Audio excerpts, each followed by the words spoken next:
Mi nombre es Josep Miró Rebo y soy presidente de Cristianos. Y en ocasiones es necesario resaltar lo obvio, y esta es una de ellas. Hay que resaltar que nuestra sociedad no es laica, sino plural, y el Estado no es ateo, es decir, no excluye a Dios en ningún caso, ni a las confesiones religiosas, sino que es aconfesional, neutro, laico, como queramos llamarlo. La Constitución española lo define bien en su artículo 16, que establece que la libertad de culto, sin otro límite que el orden público, la neutralidad confesional del Estado, la consideración obligada de las creencias religiosas de la sociedad española por parte del Estado, y por ello, cito literalmente, las consiguientes relaciones de cooperación con la Iglesia Católica y las demás confesiones. Todo esto son derechos constitucionales, son evidencias, y estas evidencias tienen o deberían tener consecuencias prácticas.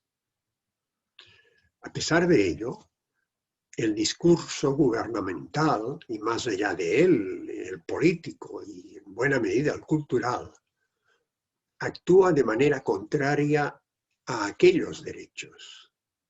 Argumenta como si el laicismo fuera la condición común de la sociedad.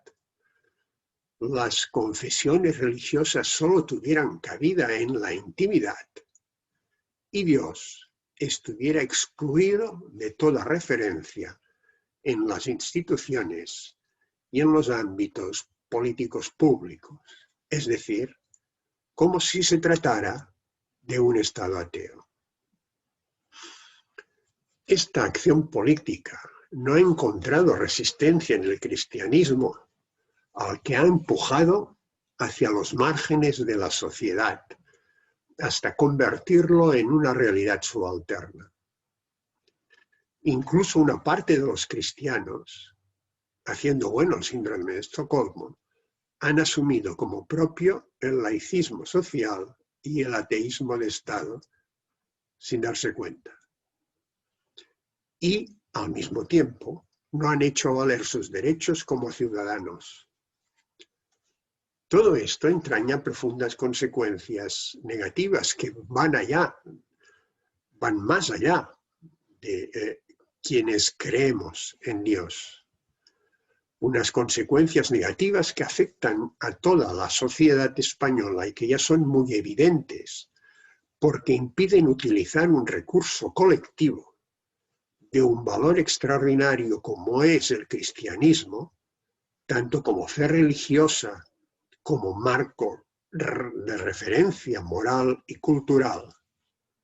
Marco que Tom Holland narra de manera extraordinaria en su libro Dominio, donde muestra cómo la moral que impregna a Occidente y, de hecho, y en gran medida a todo el mundo, ha surgido de este hecho cristiano. Dos pensadores muy conocidos de la izquierda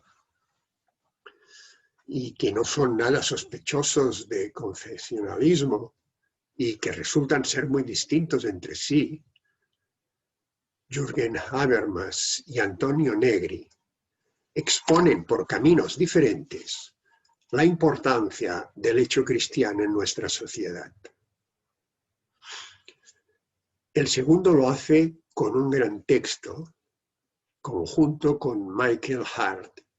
Se llama Imperio este libro, y evidencia la necesidad de recurrir nada menos que al pensamiento de San Agustín y la ciudad de Dios, y en cierta manera de San Francisco de Asís, hechos, eso sí, en una lectura secular, para disponer de los recursos expresivos y conceptuales apropiados para construir su alternativa al actual imperio, a lo que llamamos el sistema.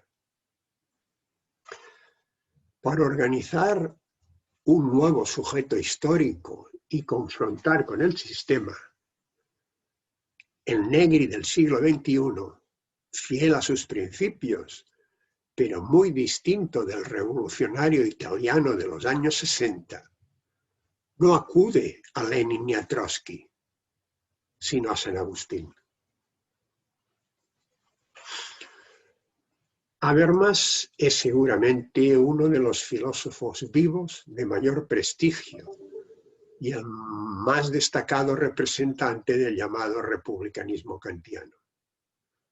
Como Negri, pero con una perspectiva muy diferente, también ha evolucionado hacia un pleno reconocimiento de la religión en nuestras sociedades democráticas.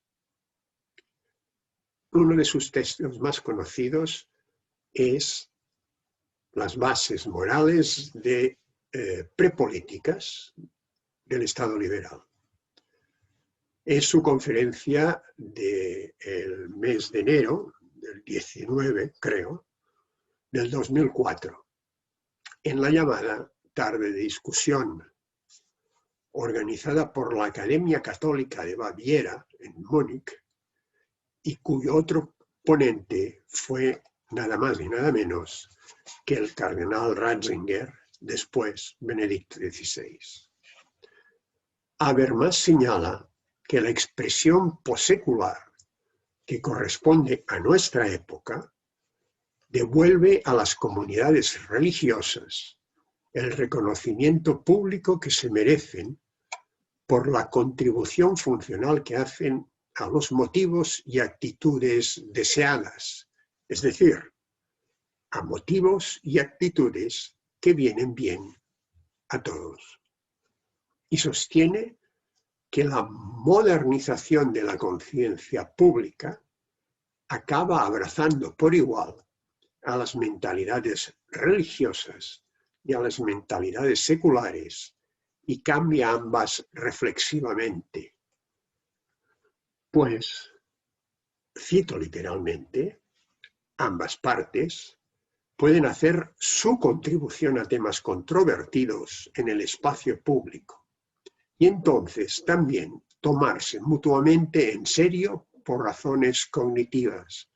Tomarse mutuamente en serio. Y advierte, cito, el hecho religioso no puede reducirse a una adaptación a las normas impuestas por la sociedad secular en términos tales que el ethos religioso renunciase a toda clase de pretensión.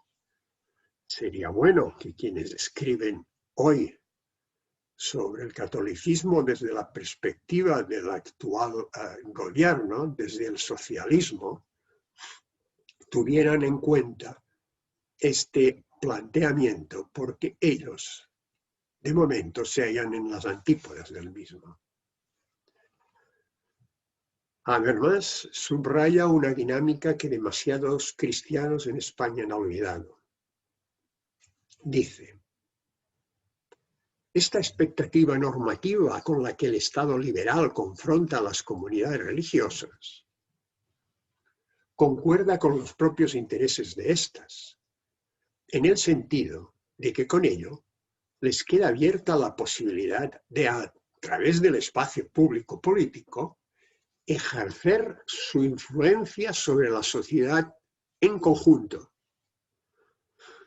Y es esta la posibilidad a la que precisamente han renunciado en gran medida los cristianos en España.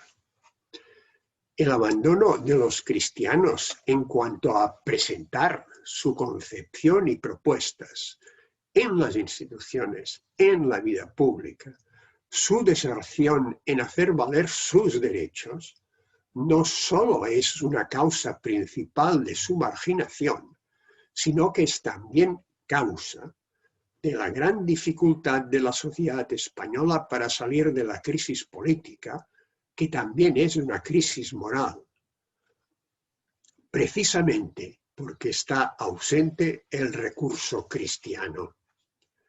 Habermas, cito, admite para las convicciones religiosas un estatus epistémico que no puede quedar calificado simplemente de irracional por el llamado saber secular, como tantas veces se hace.